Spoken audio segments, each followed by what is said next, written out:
கர்த்தருடைய பரிசுத்த நாமத்திற்கு மகிமை உண்டாவதாக.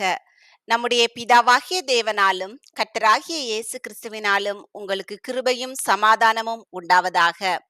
இந்த வேர்ட்ஸ் ஆஃப் ட்ரெஷர் என்ற யூடியூப் சேனல் மூலமாக உங்களை சந்திப்பதில் கர்த்தருக்குள் மிகுந்த மகிழ்ச்சி அடைகின்றேன். நாம் இப்போது 1 கொரிந்தியர் 3வது அதிகாரத்தை குறித்து பார்க்கலாம். இந்த அதிகாரம் முழுவதும் கொரிந்து சபை ஜனங்களுக்கும் அதன் தலைவர்களுக்கும் பவுல் கூறிய அறிவுரைகள். அவர்கள் இப்போது மாம்சமானவர்களாக இருக்கிறார்கள். ஆவிக்குள்ளவர்களாக மாறுவதற்கு என்னென்ன அறிவுரைகள் கொடுக்கிறார் என்பதை இந்த அதிகாரத்தில் காணலாம். மேலும் சகோதரரே, நான் உங்களை ஆவிக்குரியவர்கள் என்று எண்ணி உங்களுடனே பேசக்கூடாமல் மாம்சத்துக்குரியவர்கள் என்றும் கிறிஸ்துவுக்குள் குழந்தைகள் என்றும் எண்ணி பேச வேண்டியதாயிற்று. இந்த கொரிந்து சபை மக்கள் ஆவிக்குரியவர்களாக இல்லாத காரணத்தினால, அவர்கள் குழந்தைகளாக காணப்படுகிற காரணத்தினால் அதற்கேற்ற விதமாக பேசுகிறார். 1 கொரிந்தியர் 2:15 ஆவிக்குரியவன் எல்லாவற்றையும் ஆராய்ந்து நிதானிக்கிறான். ஆனால் இந்த கொரிந்து சபை மக்கள் குழந்தைகளாக காணப்படுகிற காரணத்தினால் எல்லாவற்றையும் ஆராய்ந்து நிதானிக்க முடியாமல் வாக்குவாதங்களும் பிரிவினைகளும் காணப்படுகிறவர்களாக உள்ளனர். நீங்கள் பலன் இல்லாதவர்கள் ஆனதால் உங்களுக்கு போஜனம் கொடாமல் பாலை குடிக்க கொடுத்தேன்.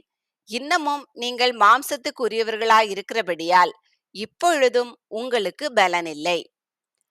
இது 1 பேதுரு 2:3 பேதுரு கூறுகிறார், நீங்கள் வளரும்படி புதிதாய் பிறந்த குழந்தைகளைப் போல திருவசனமாகிய களங்கமில்லாத ஞானப்பாலின் மேல் வாஞ்சையாய் இருங்கள். இந்த களங்கமில்லாத ஞானப்பாலை, அந்த வாஞ்சையாய் இருப்பதற்கான அந்த ஞானப்பாலை, திருவசனத்தை பவுல் இந்த கொரிந்து ஜனங்களுக்கு கொடுக்கிறார். பொறாமையும் வாக்குவாதமும் பேதகங்களும் உங்களுக்குள் இருக்கிறபடியால் நீங்கள் மாம்சத்துக்குரியவர்களாயிருந்து மனுஷ மார்க்கமாய் நடக்கிறீர்கள் அல்லவா. 1 கொரிந்தியர் 1:11 ஏனெனில் என் சகோதரரே, உங்களுக்குள்ளே வாக்குவாதங்கள் உண்டென்று குலோவேயாளின் வீட்டாரால் உங்களை குறித்து எனக்கு அறிவிக்கப்பட்டது. ஏன் அறிவிக்கப்பட்டது? இவர்களுக்குள் பொறாமை, வாக்குவாதம், பேதகங்கள் இருக்கிறபடியால், அவர்களுக்குள்ள வாக்குவாதங்கள் எல்லாம் இருந்து அவர்கள் மாம்சத்துக்குரியவர்களா இருக்கிறபடினாலதான் குலேவேயாளின் வீட்டாரால் பவுலுக்கு அறிவிக்கப்பட்டது. ஒருவன் நான் பவுலை சேர்ந்தவன் என்றும் வேறொருவன் நான் அப்பல்லோவை சேர்ந்தவன் என்றும் சொல்லுகிறபடியால் நீங்கள் மாம்சத்துக்குரியவர்கள் அல்லவா. 1வது அதிகாரத்துல அங்கு சொல்லுகிறார், உங்களில் சிலர் நான் பவுலை சேர்ந்தவன் என்றும், நான் அப்பல்லோவை சேர்ந்தவன் என்றும், நான் கேபாவை சேர்ந்தவன் என்றும், நான் கிறிஸ்துவை சேர்ந்தவன் என்றும் சொல்லுகிறபடியால் நான் இப்படி சொல்லுகிறேன் என்று அங்கு சொல்லுகிறார்.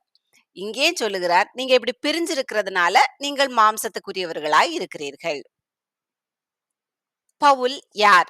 அப்பல்லோ யார்? கர்த்தர் அவனவனுக்கு அருள் அளித்தபடியே நீங்கள் விசுவாசிக்கிறதற்கு ஏதுவாய் இருந்த ஊழியக்காரர் தானே. இந்த பவுலும் அப்பல்லோவும் தேவனுடைய ஊழியக்காரர்கள்.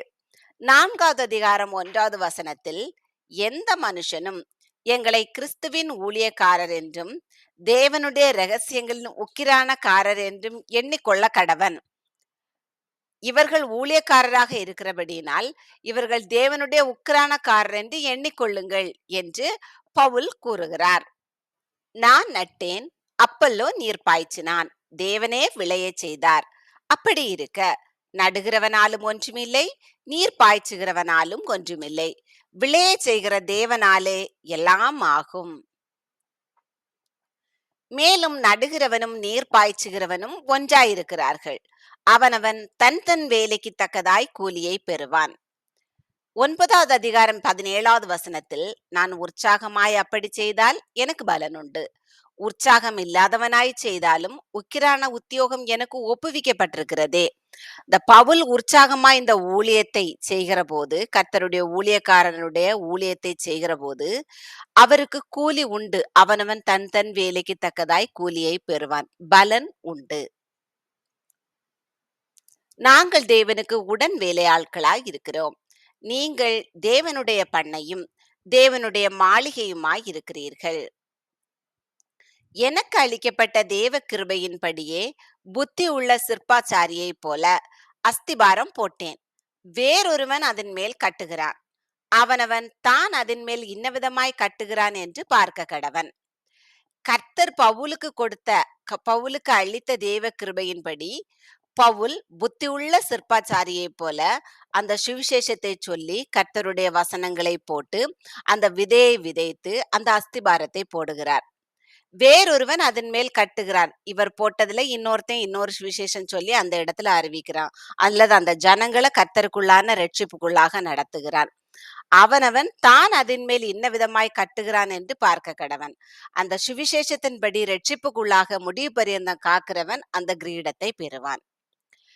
2:20 எபேசியர் 2:20 அப்போஸ்தலர் தீர்க்கதரிசிகள் என்பவர்களுடைய அஸ்திபாரத்தின் மேல் கட்டப்பட்டவர்களுமாய் இருக்கிறீர்கள். அதற்கு இயேசு கிறிஸ்து தாமே மூலைக்கல்லாய் இருக்கிறார். அப்போஸ்தலர் தீர்க்கதரிசிகள் அஸ்திபாரத்தை போடுகிறார்கள், அது மேல கட்டப்படுகிறோம். ஆனா இதற்கெல்லாம் மூலைக்கல்லா இருக்கிறவர் இயேசு கிறிஸ்து. இதை எபேசியர் எழுதின நிருபத்துல பவுல் கூறுகிறார். போடப்பட்டிருக்கிற அஸ்திபாரமாகிய இயேசு கிறிஸ்துவை அல்லாமல் வேறே அஸ்திபாரத்தை போட ஒருவனாலும் கூடாது.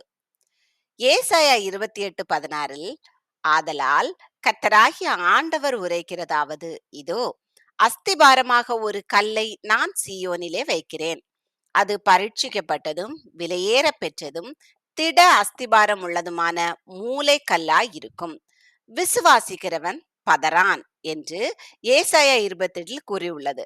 அந்த அஸ்திபாரமாகிய இயேசு கிறிஸ்துவை இல்லாம வேற அஸ்திபாரத்தை ஒருவனாலும் போட முடியாதுன்னு பவுல் இங்கு குறிப்பிடுகிறார். ஒருவன் அந்த அஸ்திபாரத்தின் மேல் பொன், வெள்ளி, விலையேற பெற்ற கல், மரம், புல், வைக்கோல் ஆகிய இவைகளை கட்டினால் அவனுடைய வேலைப்பாடு வெளியாகும். நாளானது அதை விளங்க பண்ணும். ஏனெனில் அது அக்கினியினாலே வெளிப்படுத்தப்படும். அவனுடைய வேலைப்பாடு எத்தன்மை உள்ளதென்று அக்கினியானது பரிசோதிக்கும். இது எப்போது பரிசோதிக்கப்படும்? கர்த்தருடைய வருகையின் போது நாம் இந்த உலகத்துல என்னென்ன கிரியைகள் செய்து நம்முடைய வீட்டை கட்டுகிறோம் என்பதை குறித்து கர்த்தர் வரும்போது வெளிப்படும். அந்த தீர்ப்பிலிருந்து வெளிப்படும். 1 கொரிந்தியர் 4:5 ஆனதால் கர்த்தர் வருமளவும் நீங்கள் காலத்துக்கு முன்னே யாதொன்றை குறித்தும் தீர்ப்பு சொல்லாதிருங்கள். இருளில் மறைந்திருக்கிறவைகளை அவர் வெளியரங்கமாக்கி இருதயங்களின் யோசனைகளையும் வெளிப்படுத்துவார். அப்பொழுது அவனுக்குரிய புகழ்ச்சி தேவனால் உண்டாகும். அவர் வருகிற போது, அவருடைய காலத்தின் போது அவர் எல்லாவற்றையும் வெளிப்படுத்துவார். அதன் மேல் ஒருவன் கட்டினது நிலைத்தால் அவன் கூலியை பெறுவான். ஒருவன் கட்டினது வெந்து போனால் அவன் நஷ்டமடைவான், அவனோ ரட்சிக்கப்படுவான். அதுவும் அக்கினியில் அகப்பட்டு தப்பினது போல இருக்கும். நீங்கள் தேவனுடைய ஆலயமாய் இருக்கிறீர்கள் என்றும் தேவனுடைய ஆவி உங்களில் வாசமாய் இருக்கிறார் என்றும் அறியாதிருக்கிறீர்களா? 6வது அதிகாரம் 19வது வசனத்தில் உங்கள் சரீரமானது நீங்கள் தேவனாலே பெற்றும் உங்களில் தங்கியும் இருக்கிற பரிசுத்த ஆவியினுடைய ஆலயமாய் இருக்கிறது என்றும், இங்கு நீங்கள் தேவனுடைய ஆலயமாய் இருக்கிறீர்கள் என்றும், 6வது அதிகாரத்துல அந்த சரீரம் பரிசுத்த ஆவியினுடைய ஆலயமாய் இருக்கிறது என்றும், நீங்கள் உங்களுடையவர்கள் அல்ல என்றும் அறியீர்களா? அப்போ நம்ம இந்த சரீரத்தை எவ்வளவு பரிசுத்தமா தூய்மையா காத்துக்கொள்ள வேண்டும் என்பதை குறித்து இங்கு பவுல் குறிப்பிடுகிறார். ஒருவன் தேவனுடைய ஆலயத்தை கெடுத்தால் அவனை தேவன் கெடுப்பார். தேவனுடைய ஆலயம் பரிசுத்தமாய் இருக்கிறது, நீங்களே அந்த ஆலயம். ஒருவனும் தன்னைத்தானே வஞ்சியாதிருப்பானாக. இவ்வுலகத்திலே உங்களில் ஒருவன் தன்னை ஞானி என்று எண்ணினால் அவன் ஞானி ஆகும்படிக்கு பைத்தியக்காரன் ஆக கடவன். 8வது அதிகாரம் 2வது வசனத்தில் ஒருவன் தான் ஏதேனும் ஒன்றை அறிந்தவனென்று எண்ணிக் கொள்வானானால் ஒன்றையும் அறிய வேண்டிய பிரகாரமாக அவன் இன்னும் அறியவில்லை. ஞானி என்று எண்ணினால் ஞானியாகும்படிக்கு பைத்தியக்காரன் ஆக கடவன் என்று இங்கு குறிப்பிடுகிறார். இவ்வுலகத்தின் ஞானம் தேவனுக்கு முன்பாக பைத்தியமாயிருக்கிறது. அப்படியே ஞானிகளை அவர்களுடைய தந்திரத்திலே பிடிக்கிறார் என்றும் 1வது அதிகாரம் 20வது வசனத்தில் இவ்வுலகத்தின் ஞானத்தை தேவன் பைத்தியமாக்கவில்லையா என்று படித்தோம். இங்கு இவ்வுலகத்தின் ஞானம் தேவனுக்கு முன்பாக பைத்தியமாய் இருக்கிறது. அப்படியே ஞானிகளை அவர்களுடைய தந்திரத்தில் பிடிக்கிறார்.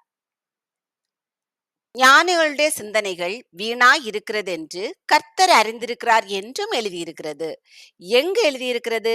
சங்கீதக்காரன் 94வது சங்கீதம் 11வது வசனத்தில், மனுஷனுடைய யோசனைகள் வீணென்று கர்த்தர் அறிந்திருக்கிறார்.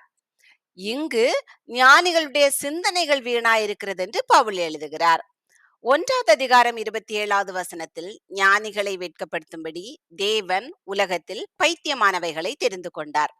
பலமுள்ளவைகளை வெட்கப்படுத்தும்படி தேவன் உலகத்தில் பலவீனமானவைகளை தெரிந்து கொண்டார் என்றும் எழுதுகிறார். இப்படி இருக்க ஒருவனும் மனுஷரை குறித்து மேன்மை பாராட்டாதிருப்பானாக. எல்லாம் உங்களுடையதே. பவுலாகிலும் அப்பல்லோவாகிலும் கேபாவாகிலும் உலகமாகிலும் ஜீவனாகிலும் மரணமாகிலும் நிகழ்காரியங்களாகிலும் வருங்காரியங்களாகிலும் எல்லாம் உங்களுடையது. நீங்கள் கிறிஸ்துவினுடையவர்கள், கிறிஸ்து தேவனுடையவர். 15வது அதிகாரம் 23வது வசனத்தில், அவனவன் தன் தன் வரிசையிலே உயிர்ப்பிக்கப்படுவான். முதற் பலனானவர் கிறிஸ்து. பின்பு அவர் வருகையில் அவருடையவர்கள் உயிர்ப்பிக்கப்படுவார்கள். இங்கு நீங்கள் கிறிஸ்துவினுடையவர்கள், அந்த கிறிஸ்துவினுடையவர்கள் அவருடைய வருகையின் போது உயிர்ப்பிக்கப்படுவார்கள். இந்த அதிகாரம் முழுவதும் கொரிந்து சபை ஜனங்கள் மற்றும் அதன் தலைவர்கள் இப்பொழுது மாம்சத்துக்குரியவர்களாக இருக்கிறார்கள் என்றும், இனி ஆவிக்குரியவர்களாக வளர என்னென்ன செய்ய வேண்டும் என்பதை குறித்தும் பவுல் கொடுக்கக்கூடிய புத்திமதிகள் காரியங்களை குறித்து பார்த்தோம். கர்த்தர் உங்களை ஆசீர்வதித்து பாதுகாத்து பராமரித்து வழி நடத்துவாராக. கர்த்தராகிய இயேசு கிறிஸ்துவினுடைய கிருபை உங்களுடனே கூட இருப்பதாக. ஆமேன்.